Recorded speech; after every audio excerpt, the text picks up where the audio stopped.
Muy buen día tengan todos. En esta oportunidad quiero compartir con ustedes una reflexión personal, informada, en relación con el humanismo. Para hacerlo quiero iniciar por un autor muy importante del siglo XV, humanista él, y su importancia radica en que escribe un texto, un discurso muy ejemplar titulado Discurso sobre la dignidad del hombre. Digamos que la dignidad humana. Ahora, así a grandes rasgos, pues él nos menciona que el ser humano no es ni ángel ni animal y que en esencia tiene la posibilidad de ser cualquiera de los dos. Como si el ser humano, por no estar acabado, por no estar concluido, entonces puede desarrollarse a sí mismo. A grandes rasgos. Ahora, quiero proponerles una imagen, una idea. Quiero que se imaginen que ustedes, ¿sí? Usted es un jaguar. Recordemos que el jaguar es ese felino gigante de América, sobre todo de América en las zonas selváticas, porque en las zonas montañosas tenemos un puma. Cualquiera de eso se puede imaginar, pero yo voy a proponerlo con el jaguar. Supongamos que usted es ese jaguar, pero consciente de lo que es. Y entonces, ¿cómo sería ese proceso de ser consciente? Pues miraría sus garras, muy fuertes, confirmaría su fuerza, confirmaría la fuerza de su mordida, que es enorme, creo que es el felino que más fuerza ejerce en su mordida. Y miraría también sus colmillos, miraría sus sentidos, su agilidad.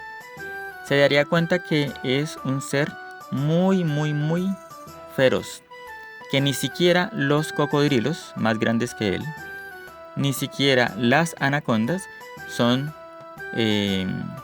oponentes para él. De hecho, sabemos que este animal caza caimanes muy grandes, tal vez también anacondas. Esa parte no la tengo tan clara, pero su agilidad permite que él lo pueda hacer y la fuerza de su mordida permiten que lo pudiera hacer.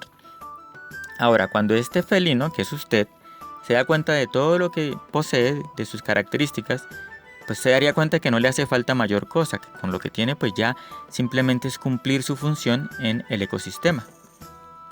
Bueno, siguiendo la línea humanista, sobre todo de este autor que he mencionado, Giovanni Pico de la Mirandola, nos damos cuenta que el ser humano no tiene esas características, porque si el ser humano se mira en ese mismo sentido, es decir, siguiendo la línea de reflexión que estamos llevando con el jaguar, pues el ser humano se da cuenta que no tiene garras, que no tiene colmillos, que su mordida no ejerce mucha fuerza, que de hecho por eso es que consumimos alimentos cocidos al fuego.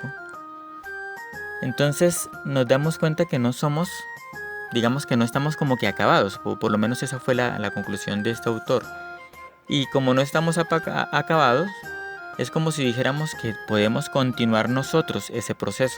O sea, es la libertad. El humanismo valora mucho la libertad del ser humano, que es un interesante debate que se dio en el siglo XVI, sobre todo en la escuela de Salamanca, y más específicamente con un autor español, cuyas teorías van a ser, era jesuita y sus teorías van a seguir en la escuela de pensamiento jesuítica.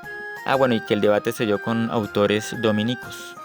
Un debate muy interesante. Yo estoy en estos días consultando mucho sobre el tema y me parece muy bueno. Pero volvamos al humanismo. Una vez el ser humano se da cuenta que no está terminado, entonces quiere terminarse. Y lo que dice Giovanni, lo que dice él es que el ser humano puede llegar a ser ángel si se lo propone, o puede rebajarse a animal si así lo desea. Es decir, esa es su libertad. La libertad humana es el tema principal del humanismo. Por esa razón, estos autores van a ir a la literatura clásica grecorromana. ¿Por qué? Porque en esta cultura y en esta literatura hay mucha riqueza en cuanto a la exploración del ser humano por sí mismo. Muchas escuelas filosóficas que proponen ideas en torno al ser humano.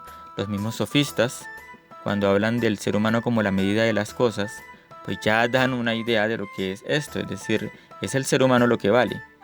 Claro que también podemos decir que ellos se van a esa literatura porque pues era como la novedad del momento y porque no tenían acceso a otras cosas, es decir, una literatura celta pues no existía, una literatura germánica pues no era mucho lo que hubiese, por lo menos no escrito. Y pues las literaturas orientales propiamente del Extremo Oriente o de la India al menos, pues no era de mucho conocimiento en ese momento.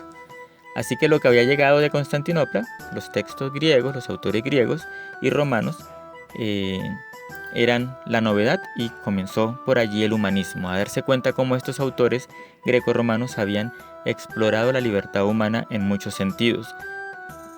Bueno, habían construido formas que en la Edad Media no se habían valorado suficientemente. Entonces ellos se van hacia allá, como hacia lo nuevo. Están como aburridos del asunto escolástico de los autores medievales y creen que hay otra opción, otra posibilidad. Y es así como comienza a explorarse este nuevo sentir que es el humanismo. El asunto allí es que muchos de estos autores, aun siendo católicos, siendo practicantes en su fe, comienzan a tener ideas que les apartan de la doctrina. Comienzan a valorar más a los autores greco-romanos que a cualquier otro autor de la iglesia e incluso mucho más a aquellos autores que a la Sagrada Escritura. Es en este momento en el que vale la pena rescatar la figura de autores como Erasmo de Rotterdam. Hay otros, pero digamos que este es insigne. ¿Por qué? Porque él valora mucho el mundo grecorromano, pero no más que a las Sagradas Escrituras. Él considera que el humanismo es cristiano. Y no es solo de él, o sea, desde los orígenes del humanismo tenemos autores cristianos que consideran que su humanismo se ve fuertemente estimulado por Cristo. Si quieren, pueden analizar las ideas del humanismo, al menos las que he mencionado, con las ideas que proponía ya en el siglo II, pueden hacer cuentas, en el siglo II, Justino Mártir, San Justino Mártir. Este autor habla de la filosofía griega con admiración y con valoración. Él valora esa filosofía, valora esas ideas. ¿Cómo decimos esto? Digamos, cuando él habla de Platón, habla de Aristóteles, o por lo menos de la escuela peripatética, él encuentra muchos errores, muchos defectos. Pero en su conjunto todo esto él lo considera como el resultado de la sabiduría que Dios ha entregado a los paganos, al mundo grecorromano. Y cuando él da esa idea, ahí nos conectamos con el humanismo. ¿Por qué razón? Pues voy a dar dos ideas que yo he estado analizando un poco. La primera idea es que San Justino, cuando dice esto, está rescatando el valor enorme de la cultura grecorromana, como queriendo decir que Dios también se reveló a ellos, pero no de una forma definitiva. Eso es importante, es clave. Para Justino no es igual lo que los griegos en su sabiduría lograron alcanzar que lo que se logra a través de la herencia que nos legó el mundo judío. Eso es clave. Y esa es una clave que va a continuar en el humanismo cristiano. No es equivalente, sin embargo, sí es de valorarlo.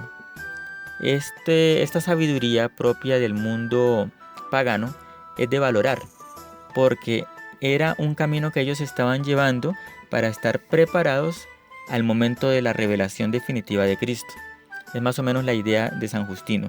Y es una idea que se puede retomar en el humanismo perfectamente, sobre todo en Erasmo de Rotterdam, cuando él profundiza sobre los autores paganos, es decir, los autores griegos y romanos. Él lo que hace es rescatar toda esa sabiduría que el mundo cristiano perfecciona con la revelación de Cristo. Y por eso, humanismo cristiano no viene a ser una contradicción. No se es humanista o se es cristiano, sino que se puede ser humanista cristiano en la medida en que Dios mismo es el creador de nuestra libertad. Es nuestro creador y es el que nos otorga la libertad. Por lo tanto, la valoración del humanismo es la valoración de la voluntad de Dios en el ser humano. Ahora, cuando ese humanismo se va hacia una libertad absoluta, que no tenga en cuenta ni siquiera a Dios, pues es un humanismo que ya no puede ser llamado cristiano. Ahí vienen los problemas de la libertad, por eso es tan importante ese debate, que si somos libres o si no somos libres. Si es algo que también inaugura Erasmo en su polémica contra Lutero, ya que Lutero decía que el ser humano es siervo de Dios, que la libertad humana en realidad está al servicio de Dios completamente, que no somos libres, en otras palabras, que incluso ya estamos previamente seleccionados si es para salvarnos o si no lo es, y que simplemente estamos cumpliendo los designios de Dios. Pero Erasmo, por otro lado, dice que esto es un tema complejo, pero que en realidad el ser humano es libre, que la libertad es una característica nuestra, que Dios respeta esa libertad desde la creación. Y el hecho de que Dios la respete no anula su omnipotencia ni anula su soberanía divina, su voluntad divina. Y que por lo tanto habrá que entrar a comprender mejor el problema de la libertad, pero no podemos anular la libertad como si esta no existiera realmente, que es lo que escuchamos hoy en día, por ejemplo, en los debates entre ateos y creyentes, que los ateos y los agnósticos suelen tomar el tema de la libertad, del libre albedrío, como una mentira de entrada. De entrada lo toman como mentira y comienzan a hablar de otros temas, pero difícilmente, me he dado cuenta que muy difícilmente pueden explicar por qué razón el libre albedrío es una mentira. Pero todo esto viene desde el humanismo, y el humanismo nos da tanto los problemas como muchas soluciones. Es una filosofía muy interesante a la cual los invito a profundizar. Autores en los que podemos profundizar, bueno, ya he dado 2 autores. Lamentablemente los textos de Erasmo y de Lutero son difíciles de encontrar, o más bien el de Lutero, que es sobre el de servo arbitrio, creo que así es como se dice, ese es más o menos fácil de encontrar en internet, o por lo menos en alguna librería. Pero el texto de Erasmo de Rotterdam, eso yo no lo he podido encontrar ni siquiera en una librería, y mucho menos en internet de forma gratuita. Es difícil, es un texto bastante complejo. Sin embargo, podemos hablar de este autor desde el elogio de la locura, a ver cómo se trata allí algo de la libertad. Él trata el tema allí, pero pues lo trata en otra perspectiva, a la cual él llama cómica, cuando quiso defender su texto. Pero es importante ver cómo estas ideas son trabajadas después, y es allí donde ya les mencioné a los 2 grupos académicos que trabajan el tema. Entonces ahí comienza el tema con estos 2 autores. Teníamos a Giovanni al principio en el siglo XIV, luego a estos 2 autores que son Lutero y Erasmo en el siglo XVI. Recordemos, Erasmo es católico, no se nos olvide. Y luego tenemos a finales del mismo siglo XVI a otros autores, principalmente Molina, Suárez y San Roberto Bellarmino. Estos 3 autores hablan de este tema de la libertad. Los últimos 2, Suárez y Bellarmino, tienen unas conclusiones un poco más claras que Molina, pero Molina es el que inicia el gran debate. Como se darán cuenta, pues yo voy por la línea de Bellarmino, pero hay opositores a ellos. Entonces ya ustedes podrán allí revisar quiénes eran los que se oponían a ellos. Eran dominicos y lo hacían en el tema de la polémica de Auxili. Entonces revisarlo así, Auxili. Bueno, muchas gracias por escuchar. Dios les bendiga.